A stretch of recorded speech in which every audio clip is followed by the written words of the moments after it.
Magandang umaga po mga kamader. Ngayon po ay magluluto ako ng Bicol Express. Ito po ang aking mga ihahalo.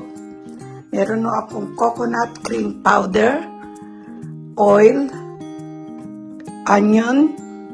Meron din po akong mamasita sa oyster sauce, belly pork, at beans, green beans. Meron din akong Kikkoman soy sauce. Meron akong pampasarap na chicken granules at bagoong, ginger, at meron din ho akong bawang.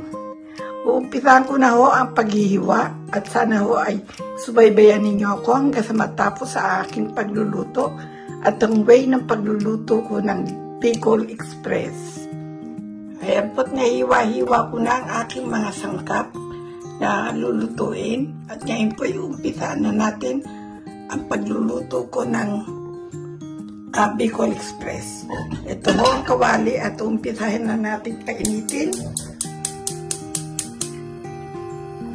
Magpapainit na tayo ng mantika sa isang kawali.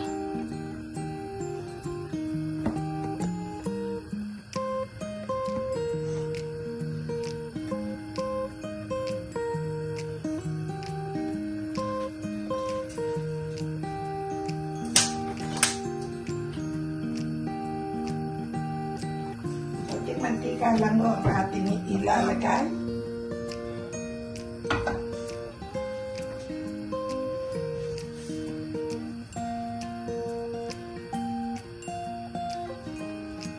Umpisahan na po natin ang pag-igisa ng mga ibang pangangailangan sa luto natin na Bicol Express.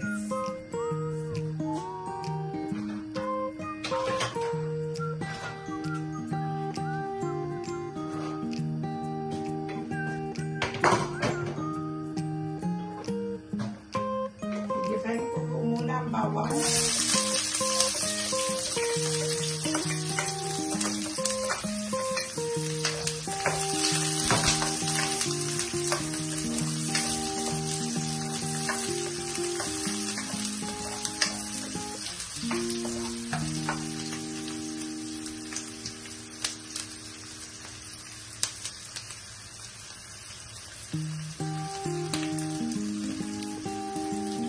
ganyang belly pork,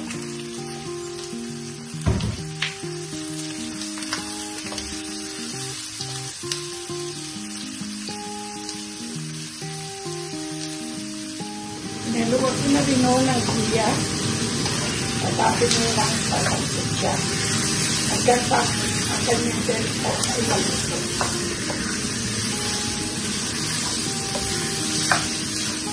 Ayan o, medyo umaam na kanyang mga sangkap, kanyang kanyon at ang kanyang inalo ko na pangsangkot siya.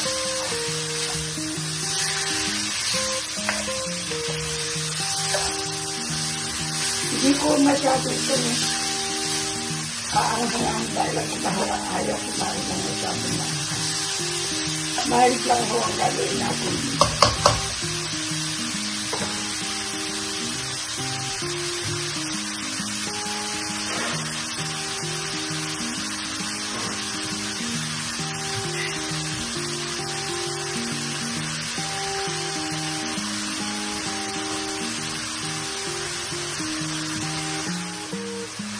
Tutunawin na natin ang ating coconut cream powder para i-ready na natin.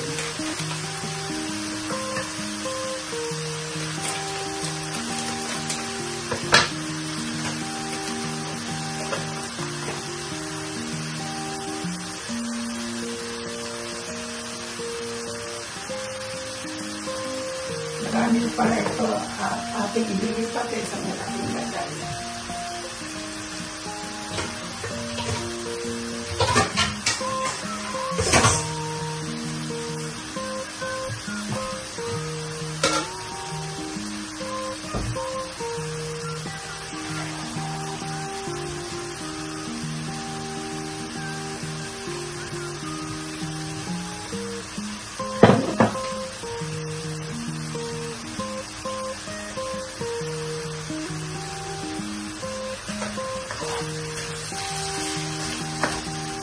para ito ay tuluyan ng lumambot ang kanyang mga belly pork. Konti lang ho ang ating ihahalo dahil haluan natin ito ng gata. Pakukuloy natin hanggang sa belly pork ay lumambot na.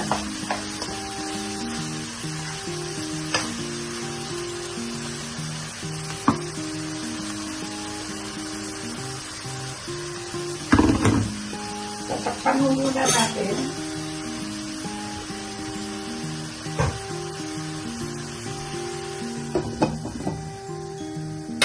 Kasi pagpapatuloy natin at tutunaw ng kanyang coconut cream.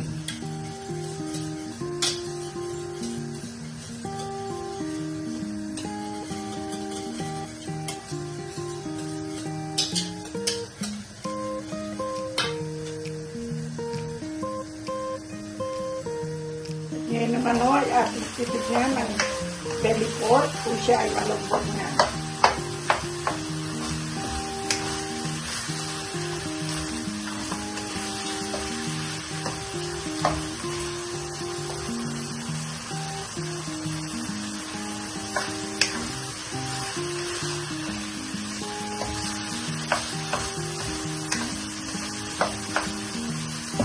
Dito po, kalalambutin pa natin ang kaunti.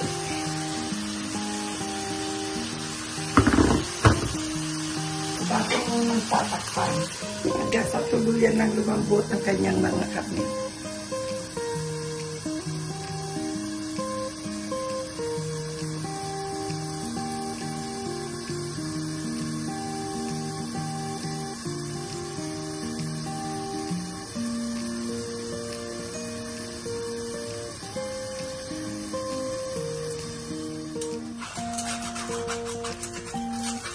Ito ay nalagyan ko na ng mga panlata. Nilagyan ko na ako ng chicken granule, paminta, at saka garlic granule. At ngayon ay nilagyan ko na siya ng coconut cream. At ang susunod naman mo ay lalagyan ko siya ng nalagyan ko siya ng bagoong. Kukuluin mo natin ito.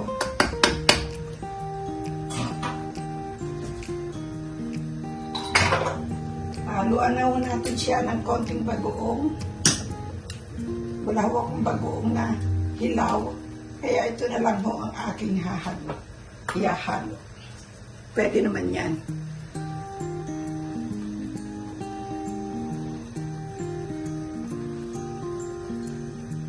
Ano natin ng konting tubig dahil medyo malapot to ng gusto ang kanyang gata.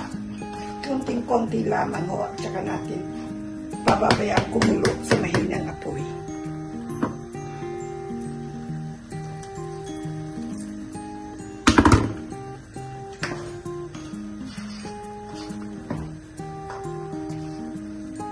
Pababayaan na ho natin kumulo yan sa kanyang mahinang apoy.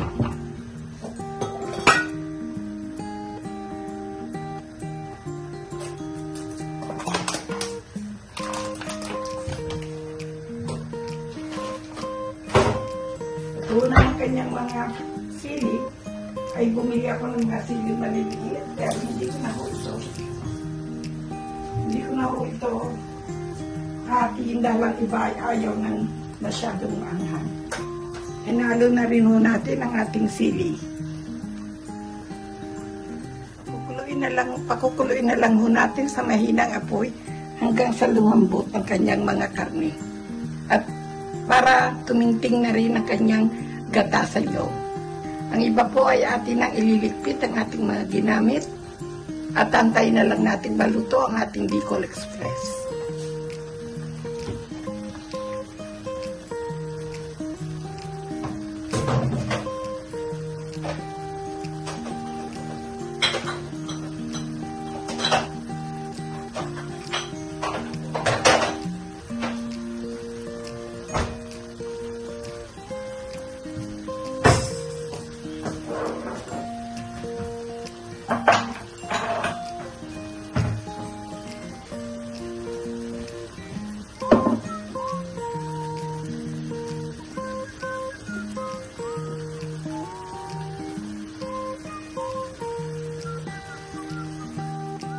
Malapot na ho ang kanya sabaw at malapit na siyang maluto. Konting-konti na lamang at ito'y luto na. Tinikman ko na rin ang kanyang panlasa at tama na rin ho sa aking panlasa. Konting-konti lamang ho na siling verde ang aking nilagay dito. Dahil lang mga iba ayaw kumain ng masyadong maanghang. Ito ho ang way ko na pagluluto ng Bicol Express.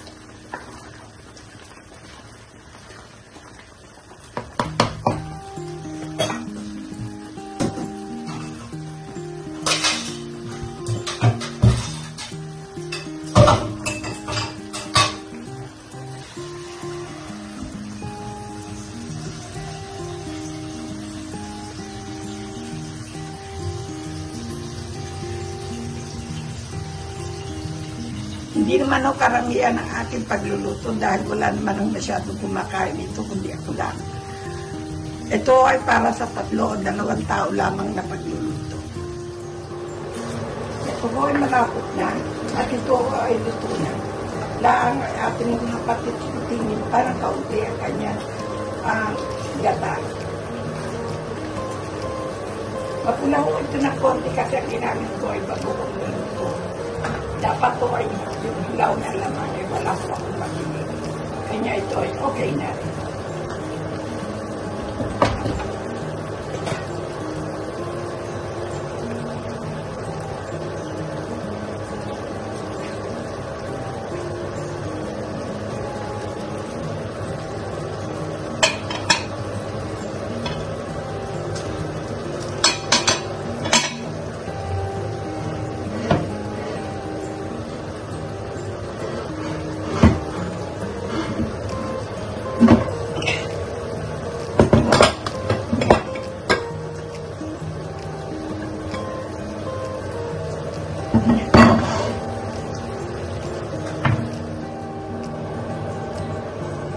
Ito na ho ang aking finished product ng Bicol Express. Ang way ko ng pagluluto ng Bicol Express.